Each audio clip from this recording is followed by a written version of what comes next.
بسم الله الرحمن الرحيم.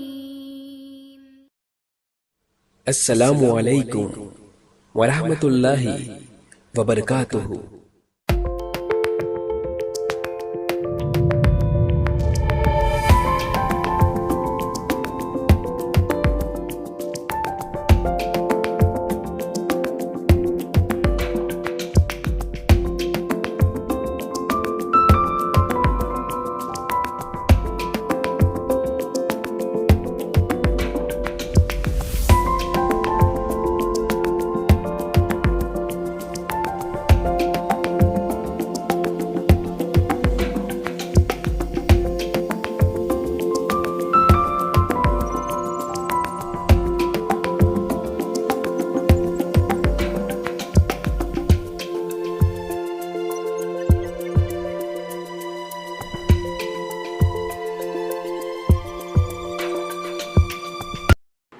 बिस्मिल्लाहिर्रहमानिर्रहीम.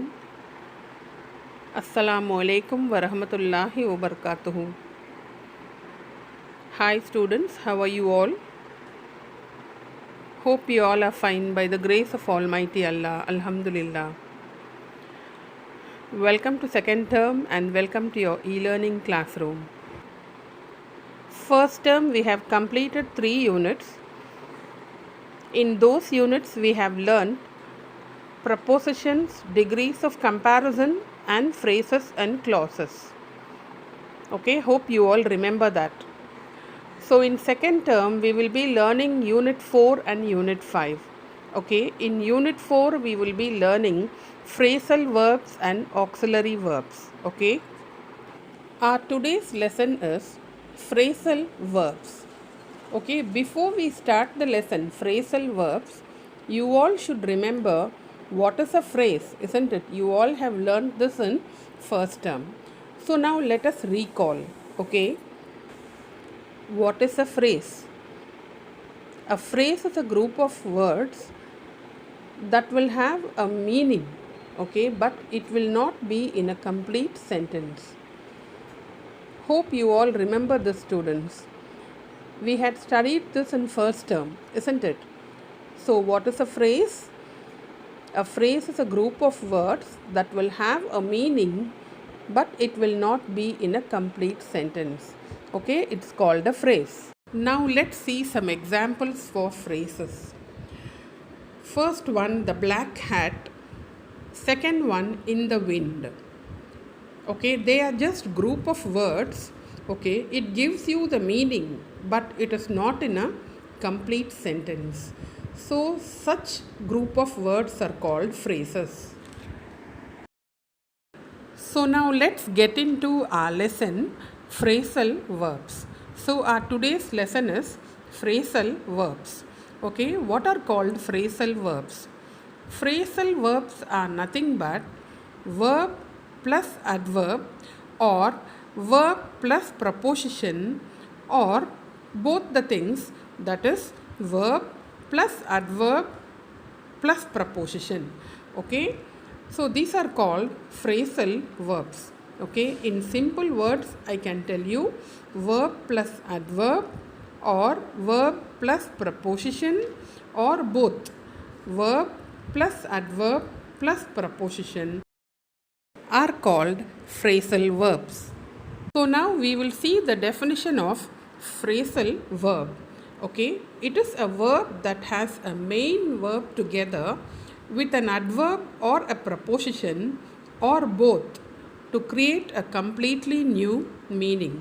Okay, so these are called phrasal verbs. Okay, understood, children?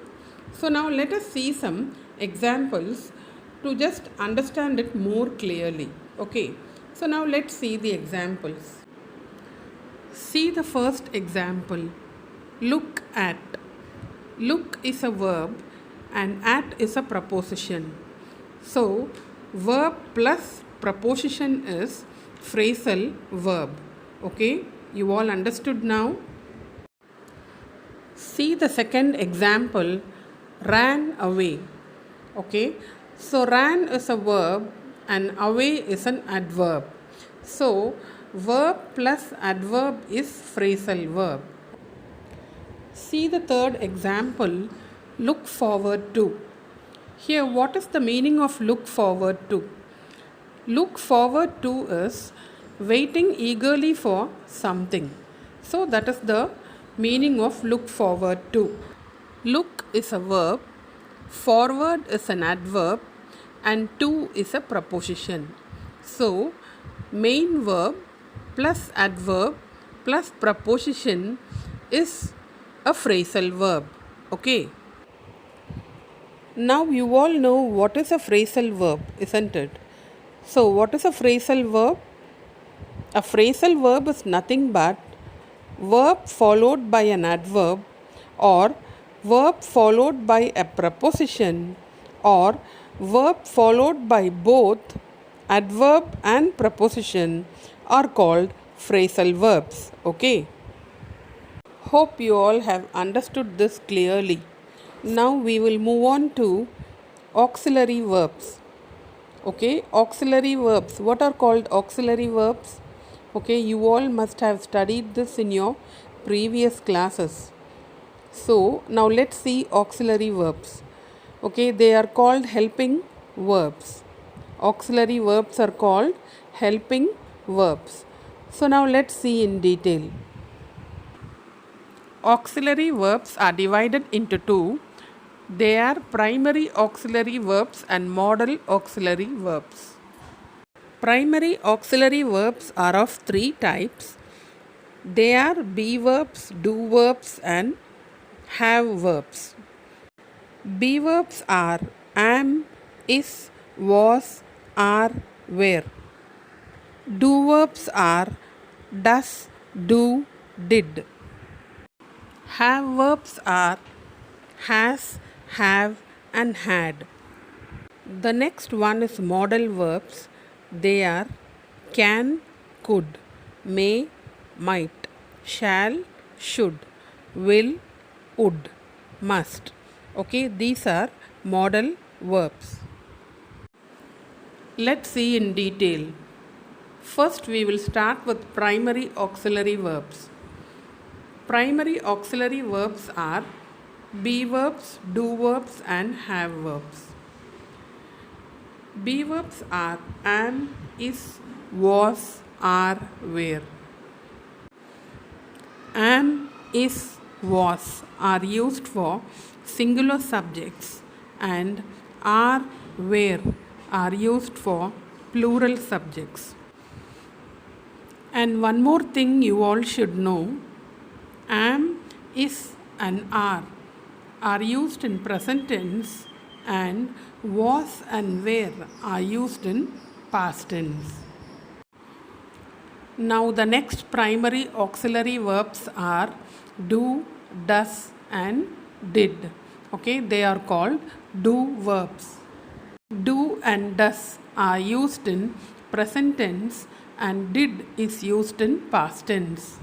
In present tense, does is used for singular subjects he, she, it, and do is used for plural subjects I, you, we, they, and did is used for both singular and plural subjects. The next primary auxiliary verbs are has, have, and had. So they are called have verbs. Has, have, and had are used in perfect tenses.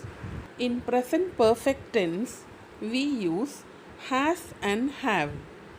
Has is used for singular subjects he, she, and it, and for plural subjects we use have. Okay. Had is used in past perfect tense, and it is used for singular and plural subjects. So now you all know what are be verbs, do verbs, and have verbs, isn't it? So now next we will move on to modal auxiliary verbs. Modal auxiliary verbs are can, could, may, might, shall, should, will, would, must. Okay, these are modal auxiliary verbs. So now first we will see can and could. Okay. Can is expressing ability, permission and possibility. Okay. So what is ability? See, ability is something that you can do.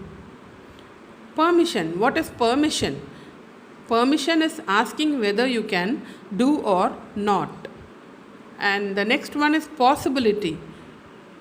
Possibility is may or may not happen. Okay. So now let's see the examples. I can swim. Okay. It tells about the ability. Second one. Can I use your phone please? Okay. Here you are asking the permission. Okay. Can I? Okay. So the third one is smoking can cause cancer. It tells about the possibility. Okay, may get cancer or may not get cancer. Smoking people have the possibility of getting cancer. Okay, so possibility. So we use can for expressing ability, permission and possibility. Okay. Now next we will see could. Now next we will see could. Could is used for expressing ability in the past, polite permission and possibility. So what is ability in the past? Here the ability in the past is something you were able to do in the past. Second one, polite permission. Permission is politely you are asking. Okay, kindly you are going and asking permission. Okay, that is called polite permission. And third one is possibility. Possibility is having chances, that is may or may not. Okay. So now see the example. When I was young, I could run fast. Okay, this tells about the ability in the past. Second one, excuse me, could I just say something? Here could I? Okay, it tells about asking polite permission. Okay, it tells about the polite permission. Third one, it could rain tomorrow. Okay, could rain. Here it tells about the possibility. Okay, it could. That is may or may not rain. Okay. The next modal auxiliary verb is must. Must is used in expressing strong obligation, logical conclusion and certainty. So what is strong obligation? Strong obligation means it is a rule that you should follow. Okay. And second thing is logical conclusion. What is logical conclusion? It is a result of something. Third one is certainty. Certainty is for sure.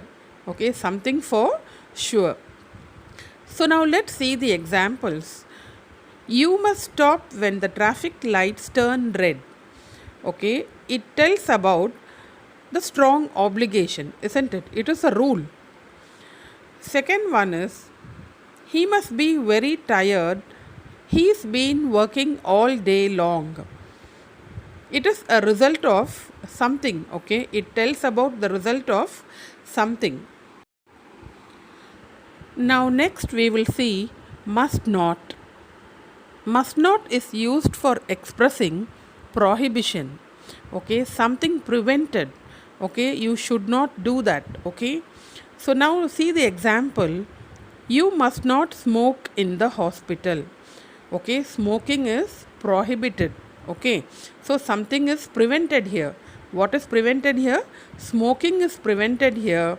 So it is prohibited. Okay, must not is used for prohibition. The next one is may. May is used for expressing permission, possibility or probability. See the example. May I come in? So you are asking permission here. Second one, where are my keys? They may be in the car. Okay, it tells about the possibility or probability. Okay. The next one is might. Might is used for expressing polite permission and possibility and probability. See the example. Might I suggest an idea? So, very politely, you are asking the permission. See the second one. I might go on holiday to Australia next year. So, here it is like possibility. It tells about the possibility or probability here. These are some of the modal auxiliary verbs you should know. So, in this lesson, we have completed phrasal verbs and auxiliary verbs. Auxiliary verbs are divided into primary auxiliary and modal auxiliary. Hope you all have understood this lesson very clearly. Thank you, students, and Jazakallahu khairan.